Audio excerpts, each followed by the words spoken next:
Oke, selanjutnya adalah model bisnis gitu. Jadi model bisnis ini adalah panduan yang biasa digunakan oleh pengusaha untuk memetakan bisnis mereka seperti itu. Nah, ini diawali dengan value proposition.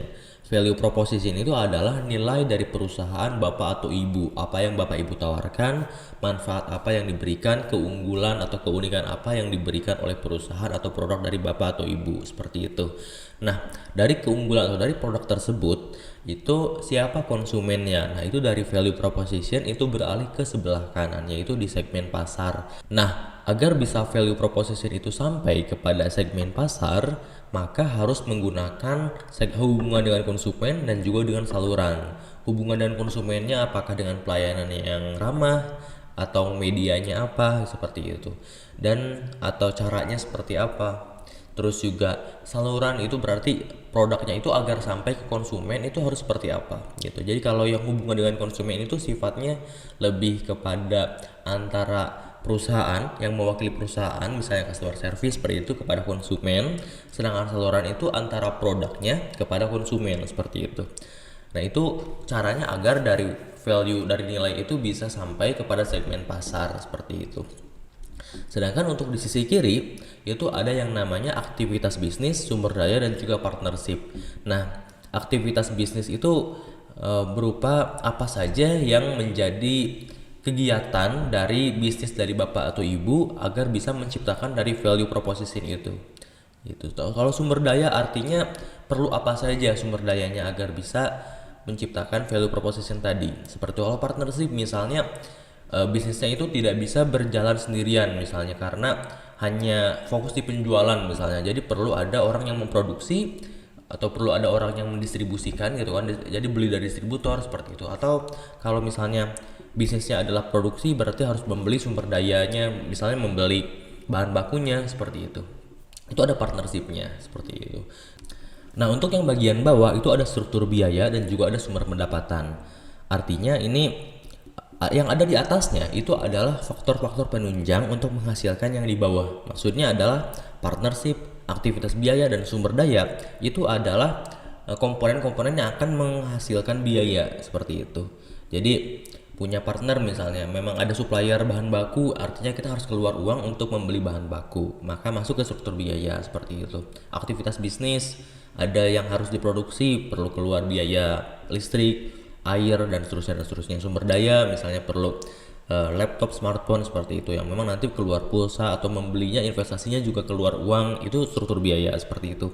Kemudian ada struktur pendapatan. Nah, pendapatannya ini didapatkan dari segmen pasar gitu, dari konsumen yang membayar kepada kita seperti itu. Dan agar bisa konsumen itu mau bayar ke kita, maka ada hubungan dengan konsumen dan saluran agar bisa sampai produknya dari value proposition kepada segmen pasar. Jadi seperti itu. Setelah dipetakan seperti ini akan membantu untuk memudahkan Bapak atau Ibu agar bisa melihat bisnis Bapak atau Ibu secara keseluruhan. Nah, ketika ada masalah, ketika ada hal yang kok ini ada yang tidak beres gitu kan. Nah, ini bisa dilihat dari model bisnisnya, di mana letak kesalahannya. Jadi bisa lebih gampang untuk mengetahui di mana letak kesalahan Bapak atau Ibu dalam bisnisnya, sehingga bisa lebih mudah untuk diselesaikan. Apakah yang salah dari partnernya atau yang salah aktivitasnya, atau misalnya nih value-nya sudah benar, segmen pasarnya sudah benar gitu kan, sudah sesuai, kemudian ternyata kok ini tetap aja nggak laku gitu kan. Apakah yang salah di hubungan dengan konsumennya, misalnya tidak ramah atau misalnya slow respon seperti itu, atau ongkirnya terlalu mahal karena mungkin letaknya terlalu jauh seperti itu. Jadi apakah ada solusi-solusi lain atau enggak, misalnya menggunakan gudang dari pihak ketiga misalnya, jadi nanti disebar gudang-gudangnya, atau cara-cara lain yang memang sekiranya bisa menjadi solusi dari ketidakmampuan value proposition itu bisa sampai kepada segmen pasar seperti itu. Nah, hal ini adalah sarana untuk bisa mengetahui di mana letak kesalahan dari perusahaan atau dari proses bisnis Bapak atau Ibu. Dan selain itu, ini juga bisa digunakan untuk mengembangkan perusahaan Bapak atau Ibu, sehingga nanti bisa lebih terpetakan dengan baik seperti itu. Nah, ini saya kasih contohnya. Ini yang saya buat untuk bisnis saya sendiri, Ornamel. Itu value proposition yang saya angkat adalah jasa pemasangan baja ringan yang profesional, berkualitas, mudah dan juga murah. Profesional di sini maksudnya adalah yang kami buat di sini kan kalau biasanya perusahaan pemasangan baja ringan itu biasanya dikerjakan oleh perorangan. Jadi tukangnya sendiri yang memang menjual gitu kan, yang membeli bahan dan juga memasang gitu kan, dan dibantu oleh mungkin dua rekannya seperti itu. Tapi kalau kami dikerjakan secara profesional, jadi ada tim yang memang mengurusi customer service, ada yang mengurusi marketing, ada yang memasang seperti itu. Jadi semuanya bisa fokus dan nanti bisa lebih profesional karena ada sistemnya seperti itu. Kemudian berkualitas karena tukang-tukangnya juga berpengalaman seperti itu.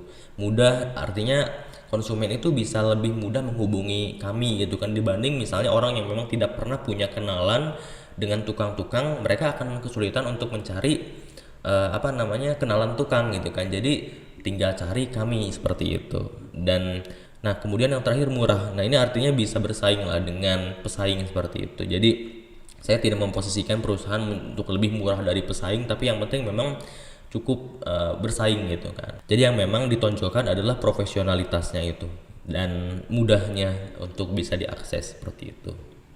Nah, dari value proposition itu siapa segmen pasarnya? Segmen pasarnya adalah pemilik rumah gitu. Jadi saya spesifik ke pemilik rumah karena orang yang memang hanya sewa tidak mungkin mau merenovasi rumah orang lain gitu kan.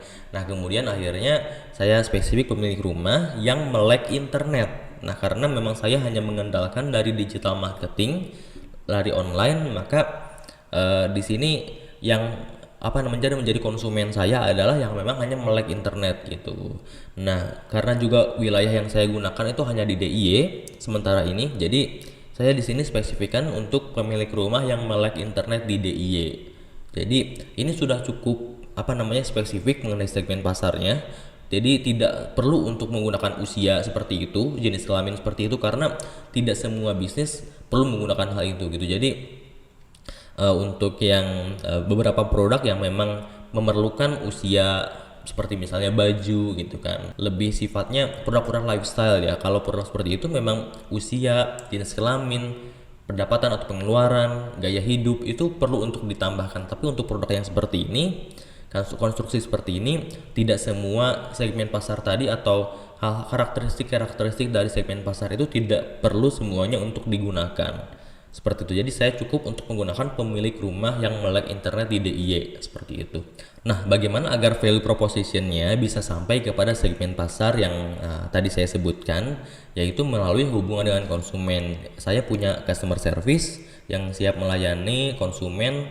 Kemudian juga ada surat penawaran. Nah, ini penting kalau untuk produk seperti ini karena yang dikeluarkan bukan uang yang sedikit gitu kan. Jadi agar konsumen tidak ragu, saya kirimkan surat penawaran dan itu juga disertai dengan hasil survei sebelumnya. Jadi ada orang yang memang survei ke lokasi, kemudian di situ dijelaskan, kemudian diukur dan itu ditandatangani oleh konsumen dan juga oleh yang survei seperti itu. Jadi saya misalnya antar perusahaan dengan konsumen itu sudah sama-sama mengetahui, sudah sama-sama sepakat dengan apa yang ada di surat penawaran itu. Jadi di sana dispesifikkan juga mengenai DP-nya berapa persen, pelunasannya kapan, lama pengerjaan berapa hari, dan hal-hal lain seperti itu. Jadi itu sudah tidak ada lagi yang diperdebatkan karena kalau nanti ada apa-apa itu mengacunya kembali kepada surat penawaran tadi yang ditandatangani seperti itu.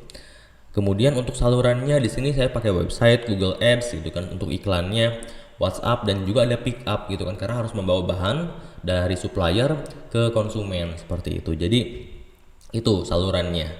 Nah, pendapatannya itu dari jasa pemasangan baja ringan gitu. Konsumen membayar sesuai dengan yang ditetapkan di surat penawaran tadi seperti itu.